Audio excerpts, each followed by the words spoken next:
Good morning, everyone. Good morning. It's a pleasure to be here.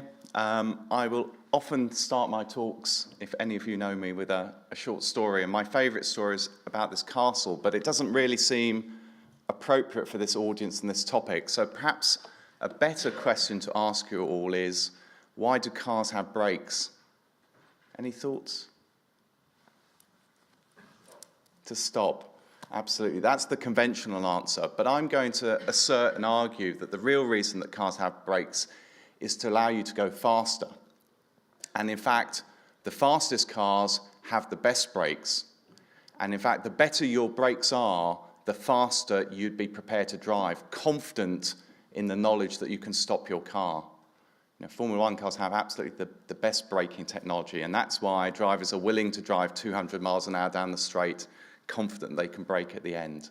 And I think that's a great analogy for security, because I think that organizations that have the best security policies, the best security teams, are better equipped to embrace the challenges, the business challenges ahead, so that when a new technology, perhaps a new disruptive technology comes along, whether it be cloud or mobility or the Internet of Things, they are much better equipped to embrace that new technology, confident in the knowledge that they understand the security challenges and they can adapt and respond to them. So this morning, in the short time that I have, I'm going to build on actually a number of the points that were made this morning. I think it complements quite nicely what I'm going to talk about. And I'm going to expand on some of the challenges we face with vehicles and connected vehicles, before addressing some thoughts about how we might approach that. So we're doing work with a number of companies around the world, and we've developed a very simple model to give them a structured way to do the right things around security. And I'll share that with you this morning. So I think in this audience we can be in no doubt that there's been an absolute paradigm shift in cybercrime. It's really not a question of if you're going to be attacked, it's really a matter of when. And in fact, you probably have been attacked or are being attacked. And it's just a question of whether you know about it or not. And of course, crime today is nothing like the highway robberies of old or train robbery. We're firmly in the age of cybercrime. And there's a real asymmetry about this. And of course, each time we introduce a new technology, a new disruptive technology, it challenges our security thinking, our architectures, the way we approach things. And connected car is one such example.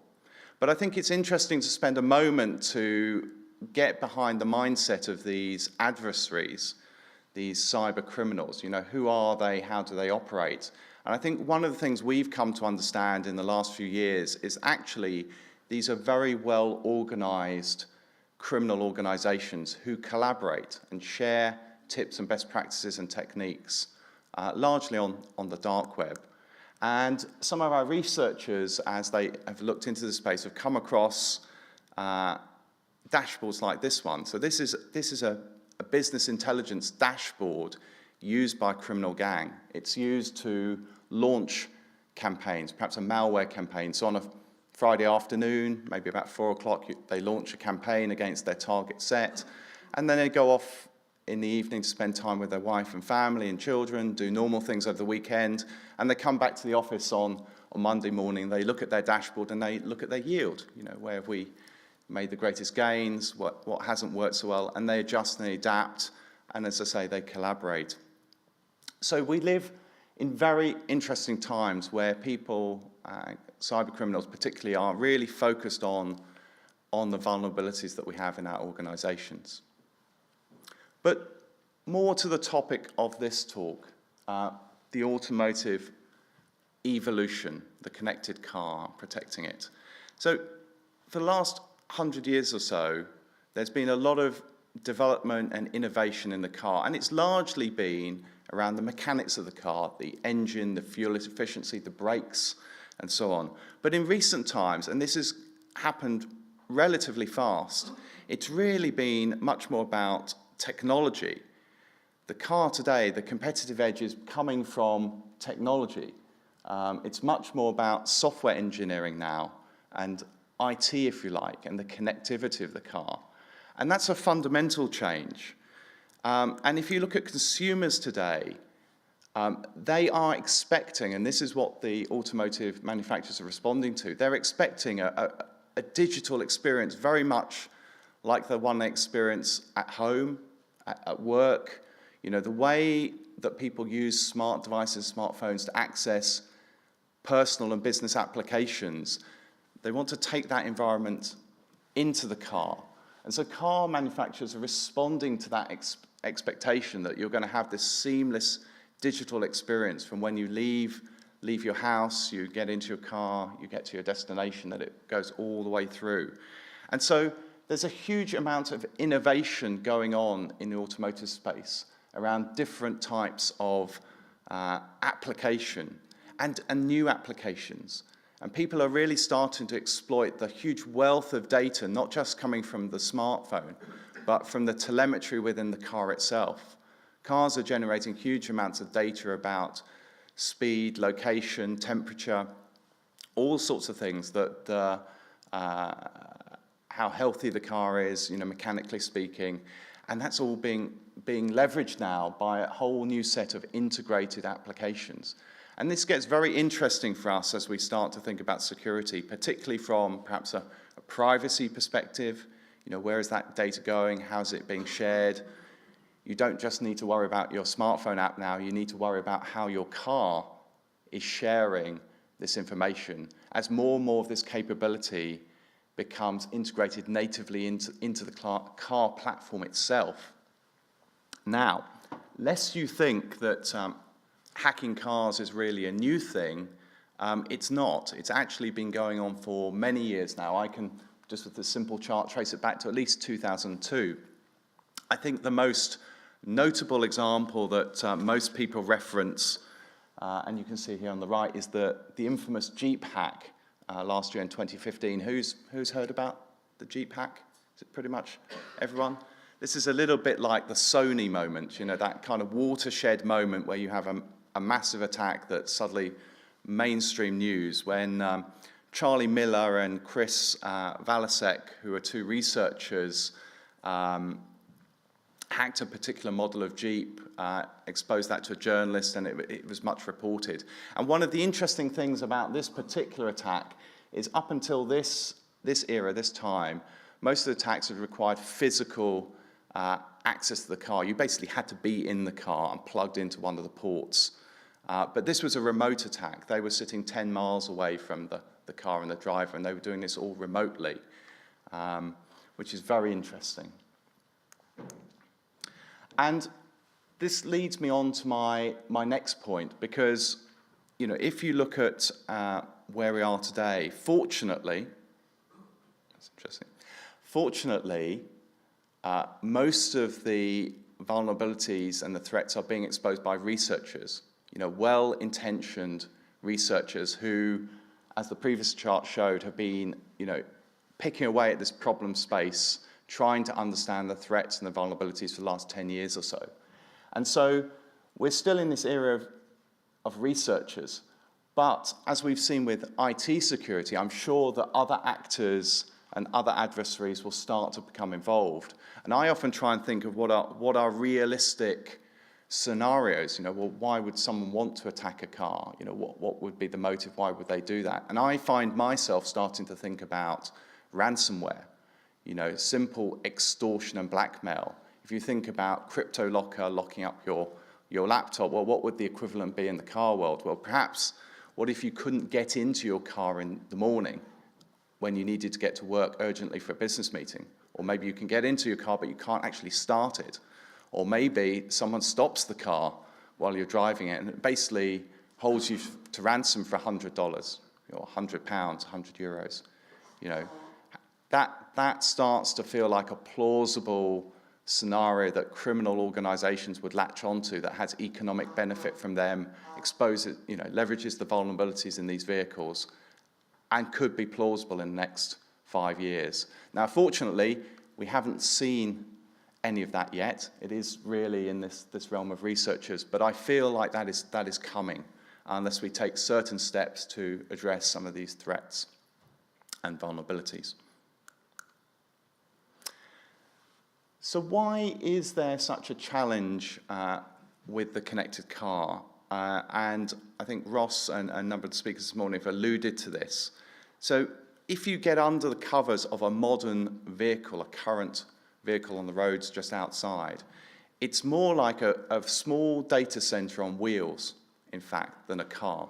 It's much more like a data center than a mechanical car. These cars typically have around 100 ECUs, 100 electronic control units, up to 100 million lines of code. I can tell you that a lot of jet aircraft and fighter planes have less than 10 million lines of code, in fact. So a lot of software on these cars, written by many different parties and third parties, with all the vulnerabilities that they bring with them. There are multiple levels of networking within a modern car. Everything from specific, very bespoke Wi-Fi that goes from the tire pressure sensors to the main network, to Bluetooth, Wi-Fi, of course, 3G, 4G. It's not uncommon for a car to have about 8, 9, 10 GSM chips in the car, in addition to the one that's in your phone. There's Ethernet, of course, and some other specific protocols. So a lot of connectivity within the car. And one of the things that's notable is, we don't have the same sort of, despite all of this software and connectivity, this isn't like a data center. It doesn't have the same standard IT mechanisms for patching that we're familiar with. Typically you need to drive into a dealer, they need to plug their console into the car and do some firmware and software updates. We're moving slowly towards over-the-air updates, but they're not really here yet in any major way. We'll talk about those later because they, again, introduce a different sort of security vulnerability. So in general, what you find is that cars are actually highly complex computing environments, interconnected in surprising ways, where probably the motivation here is really more around functionality of the car, providing that rich digital experience, much more so than considering the security implications of integrating these things in this way. So this kind of reminds me of the very early days of service-orientated architectures, or SOA, when people got very excited about loosely coupling services and components and orchestrating them in all sorts of clever ways to deliver new services, new business value, but not really think about the security implications of doing that. So this digitization is having some fundamental impacts on cars and car manufacturers and the way we think about cars.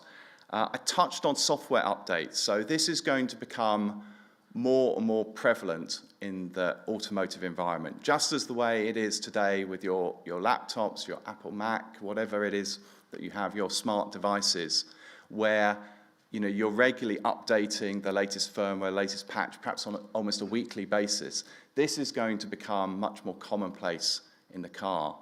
But today, over-the-air updates are not generally possible or available in most cars.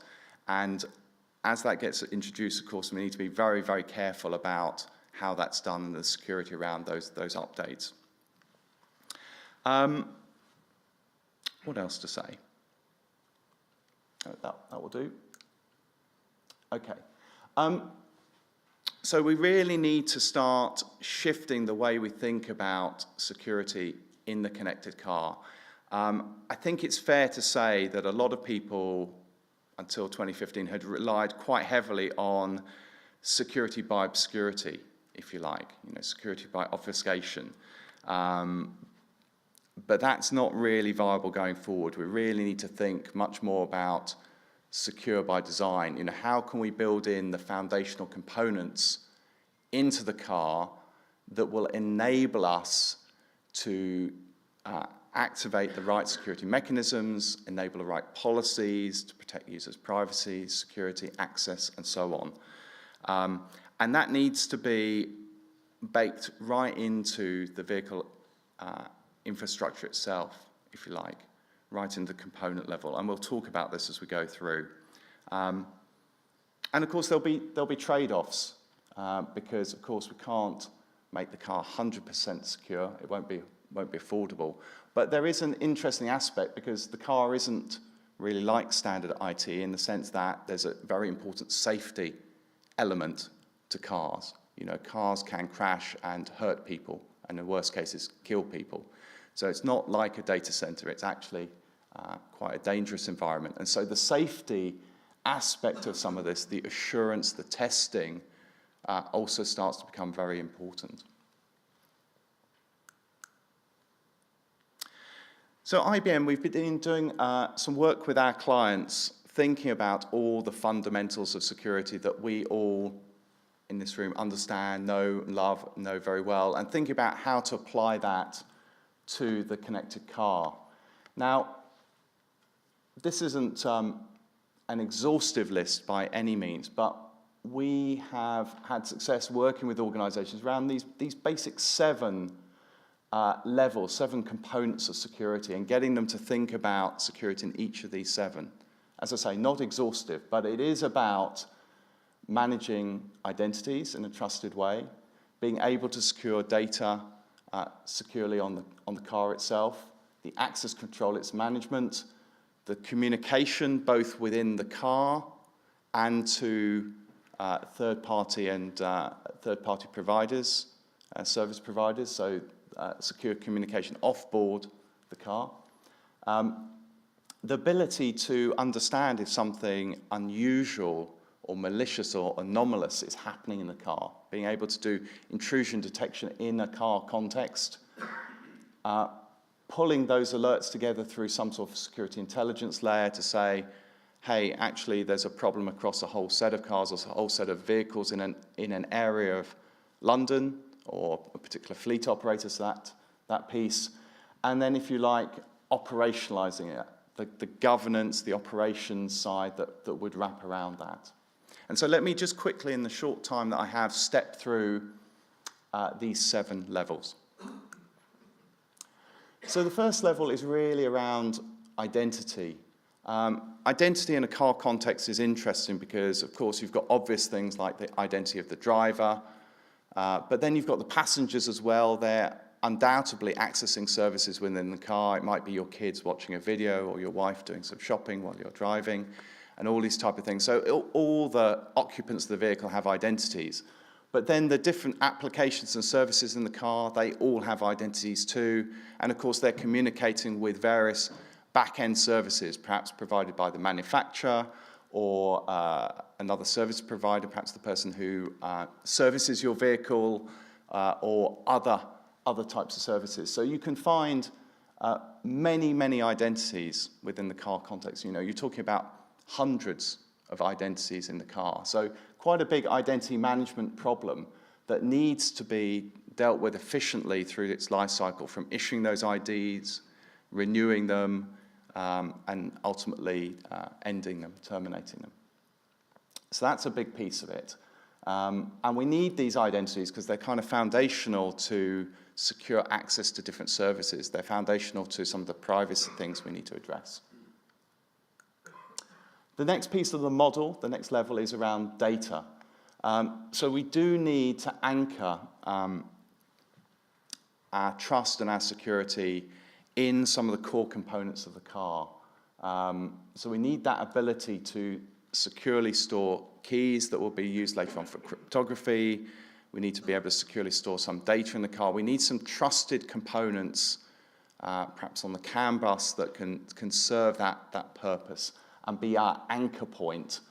And who knows, I mean, we may see in the future, you know, just like we have black boxes on planes, perhaps we're going to have, I don't know, red boxes in cars, you know, something that has that complete audit trail of what's happened.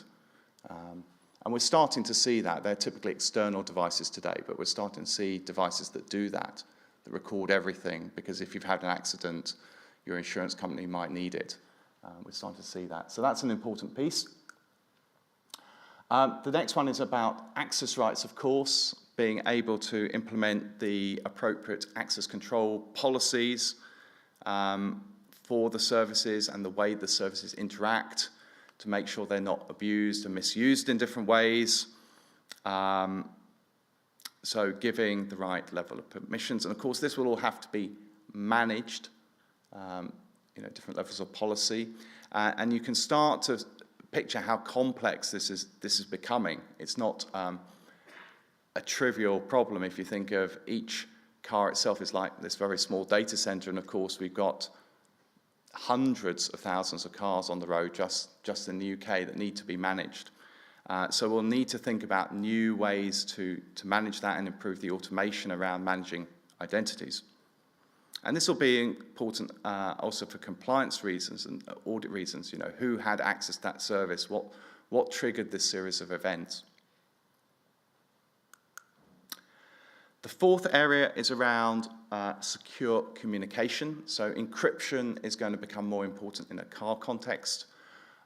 Today, very little, if any, traffic is encrypted within the car environment across these different networks.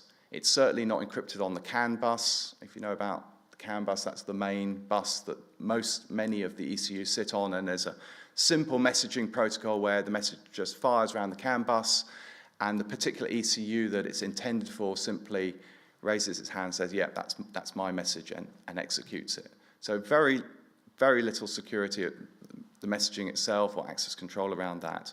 But in the car, little security, that will need to evolve and improve. And again, as the car communicates off-board, perhaps to the manufacturer, because there's a fault developing, today that communication is not secured in any way, and it needs to be.